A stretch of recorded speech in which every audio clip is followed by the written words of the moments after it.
Hello everyone, welcome to my channel యువిఎన్షి vlogs. ఈరోజు అయితే నేను ప్రాన్ ఫ్రై చేస్తున్నానండి, కాజు ప్రాన్ ఫ్రై. మరి దానికి కావాల్సినవన్నీ మనం చూసేద్దాం. నేనైతే ప్రాన్స్ అయితే నేను ముందే వాష్ చేసి పెట్టేసుకున్నానండి. నేను వెనిగర్ వేసి వాష్ చేస్తాను, అలా చేస్తే స్మెల్ బాగా పోతుంది. ఒకవేళ వెనిగర్ లేకపోతే లెమన్, కొంచెం సాల్ట్ అండ్ పసుపు వేసి బాగా వాష్ చేసేసుకోవాలి. నేనైతే 5-6 టైమ్స్ పైనే వాష్ చేస్తాను.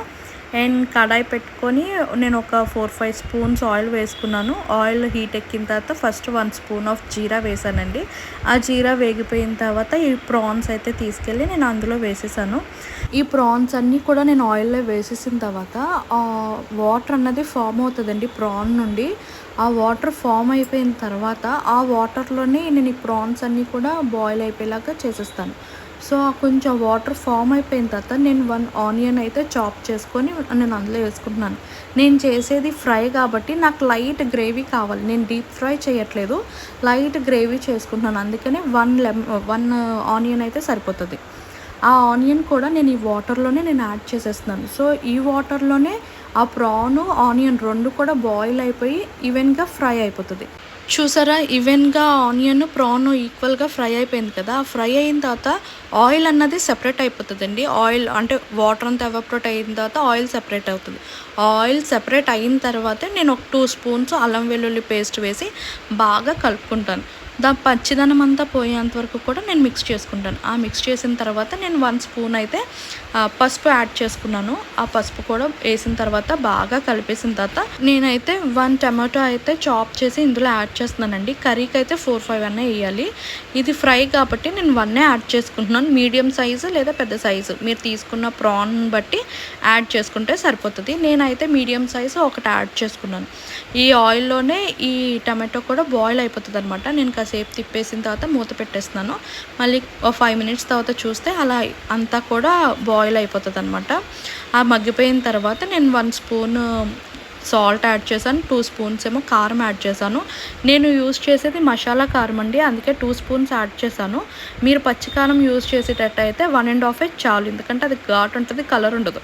ఇది కలర్తో పాటు ఘాటు ఈక్వల్గా ఉంటుంది, అందుకే నేను 2 స్పూన్స్ యాడ్ చేసుకున్నాను. సో అటు ఇటు తిప్పేసిన తర్వాత కొంచెం కరివేపాకు వేసేసి ఒక 5 నిమిషాలు ఉండండి. ఆ 5 నిమిషాల తర్వాత మళ్ళీ ఒకసారి తిప్పేసి నేను కొంచెం వాటర్ అయితే ఒక హాఫ్ కప్ అయితే వాటర్ యాడ్ చేసుకుంటున్నాను. ఎందుకు అంటే నాకు కొంచెం గ్రేవీగా కావాలి కాబట్టి నేను వాటర్ యాడ్ చేస్తాను. అదే రోస్ట్ ఫ్రై అయితే నేను వాటర్ యాడ్ చేయనండి. నాకు గ్రేవీ కావాలి కాబట్టి నేను వాటర్ యాడ్ చేశాను. ఒక 5 మినిట్స్ మీడియం ఫ్లేమ్లో బాయిల్ అయిపోయిన తర్వాత ప్రాన్ చెక్ చేసుకోండి. బాయిల్ అయిపోయిన తర్వాత నేను కొంచెము అయితే చింతపండు రసం యాడ్ చేశాను. ఆ చింతపండు రసాన్ని బాగా దానికి పట్టేసిన తర్వాత నేను కొంచెం కరివేపాకు, ఒక 5 పచ్చిమిర్చి, కొంచెం జీడిపప్పు వేసేసి మళ్ళీ ఒక మీడియం ఫ్లేమ్లో ఒక 5-10 మినిట్స్ ఉంచేస్తాను. ఒక 5 మినిట్స్ తర్వాత మళ్ళీ నేను గరం మసాలా, నేను తయారు చేసుకున్న గరం మసాలాయే నేను ఇందులో యూజ్ చేస్తాను. ఆ గరం మసాలా వేసుకొని మూత పెట్టేసాను. మళ్ళీ ఒక 5 మినిట్స్ తర్వాత చూస్తే మీకు అంతా కూడా చక్కగా మనకి కావాల్సినంత గ్రేవీతో కరెక్ట్గా ఫ్రై అవుతుంది. ఆ ఫ్రై అయిన తర్వాత నేను కొంచెం క్రిస్పీగా కాజు ఉంటే బాగుంటుందని నేను రోస్ట్ చేసి పక్కన పెట్టుకున్నాను. ఆ రోస్ట్ చేసిన కాజు కూడా యాడ్ చేసేసుకొని కొంచెం మళ్ళీ కరివేపాకు, కొత్తిమీర కూడా యాడ్ చేసేసుకోండి. ఒక 5 మినిట్స్ అటు ఇటు తిప్పేసుకొని స్టవ్ ఆఫ్ చేసేసేయండి. మీకు ఎంత గ్రేవీ కావాలో అంత గ్రేవీ చూసుకోండి. నాకైతే ఈ గ్రేవీ సరిపోతుంది, ఎందుకంటే నేను ఓన్లీ ఈ కర్రీ ఒక్కదాంతోనే తిందాం అనుకుంటున్నాను. అందుకే నేను కొంచెం గ్రేవీగా ఉంచుకున్నాను.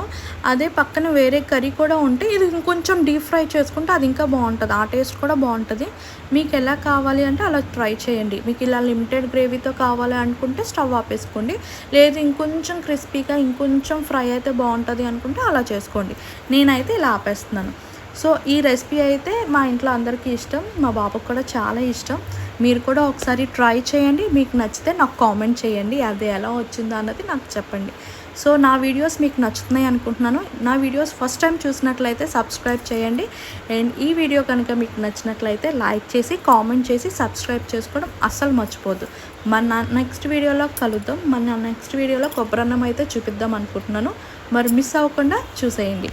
బాయ్ అండి, మరి నా నెక్స్ట్ వీడియోలో కలుద్దాం.